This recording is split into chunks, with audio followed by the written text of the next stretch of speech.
Hi, I'm Charlie. This is Stevie. We are Chilling Popcorn. Welcome to another season. Season review, isn't it? Yeah. This is Cobra Kai season 6, part 1. 5 episodes, and fear does not exist in this review. Pain does not exist in this review. Strike hard, strike first. Strike first, strike hard, then Wesley. That's the one. Okay, we've got to wait till November the 15th for part 2 and 2025 for the third part. We're obviously going to be tying it in with the... Hopefully. They will be tying in with the new Karate Kid. They are, though. Come on, they've got to be. It's only there's a logical setup. Okay. Logical, but... Spoilers in effect. Yes. As always, spoilers. So if you don't want to be spoiled, you're the one with the notes. You're yeah, doing most of the talking. I'll be chipping in.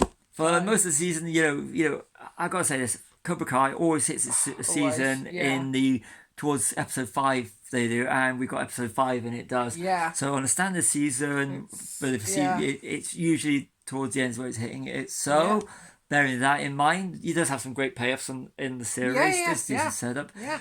But we've just got to wait for November now. Yes. So I'm going to go through my notes. Great seeing Paul Walter Hauser back as Stingray just for one episode. Yes, but he was great. He was great actor. Yeah, Stingray. I remember seeing him when he was in Super Troopers 2. So and he is getting a bit of a reputation now. Yeah. The chemistry between William Zadka and Yuki Okamoto, Johnny and Chosen, perfection. I loved it. They were the highlights for me. Yeah. And bringing Sean Kanan's Mike Barnes character from Karate Kid 3, and he was in the previous season. Yes. In season 5, it was great seeing him back. I like the way, and they've not just brought him back for lip service. They just brought him back for. There's a reason for him being in there, and it's brilliant. And I like the way that I like the character arcs, and that's one thing that I really like. Martin Cove and Ralph Macchio as Kreese and Daniel San are on form as always, because Kreese is definitely menacing. He never relentless. Even right from 1984 and Karate Kid. Yeah, you don't like him. No, but you don't like him. No. He comes on screen. It's like, I don't like you. That's a good thing. It's a good thing. Yeah, it's nice to have characters like that. I like the redemption payoffs of Chosen. Chosen. Mike Barnes and Johnny Lawrence. Yeah. Perfect. Didn't you think the whole thing with Alicia Hannah Kim as Kim Dae-un and C.S. Lee as Master Kim? All I was feeling was Kill Bill 2 vibes. Yeah, I got that as well. Actually. When they go to vibes, they go to Korea. It's Korea. And I don't know whether it's north or south. But it's that they have that whole vibe, and of course the flashbacks to young Kreese. Yeah. But it was the whole Kill Bill vibe, which actually works within the context. Yeah. It does. Yeah. So that's brilliant. That was. Yeah. And the thing that got to me is, for us, especially for me, being part of remembering when Karate Kid came out. I only really got into Karate Kid when we kind of. You were watching it when I was watching it. You came and watched me watching it, and then we had to binge watch the whole season. What, Cobra Kai? Yeah, Cobra Kai did, but I'm talking about like Karate Kid. Yeah, I only watched it when we got together. Yeah, I had to buy the Blu-ray so you'd watch 13 years ago. You only watched them about 5-6 years ago. I know, but we got together. So, but it got to get to me. For me, especially, the interest is more in the original characters.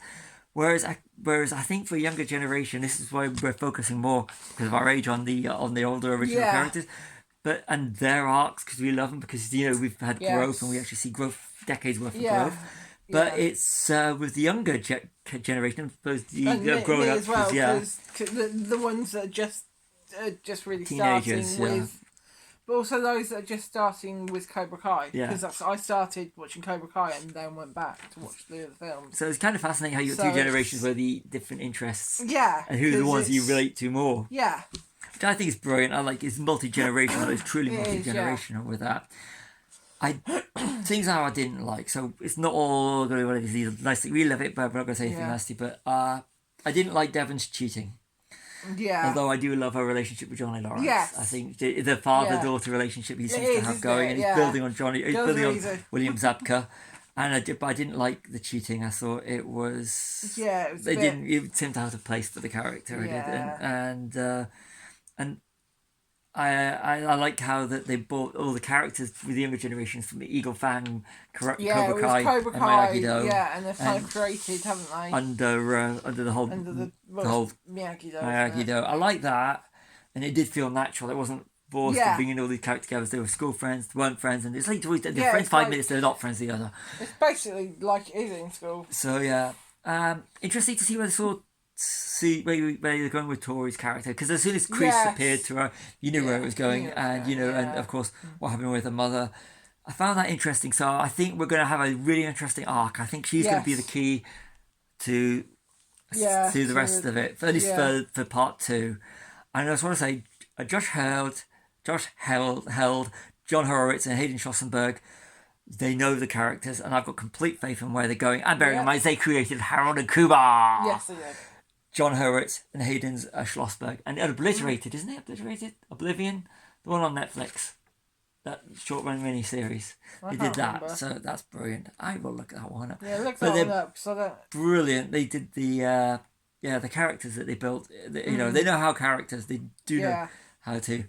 It's Obliterated Oblivion. You look it up. You just look them up. It's really enjoyable. It's only a first part, but I think we've got the best yet to come. So but we've got more to. It takes to find its feet around sort of like SO5. Yeah, so, and it goes full force after we've done the big setup.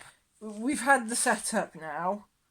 Now we've got to wait till November for like the middle bit, haven't we? They're promising if you watch that we watch that making of it's on Netflix.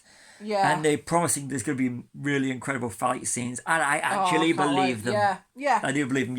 I have so much faith in this series. It's so enjoyable. Yeah, it was so enjoyable. Nice bit of fun. It is definitely. And just so boom. So I've been Charlie, this is Stevie. We are Chilling with Popcorn. Like and subscribe.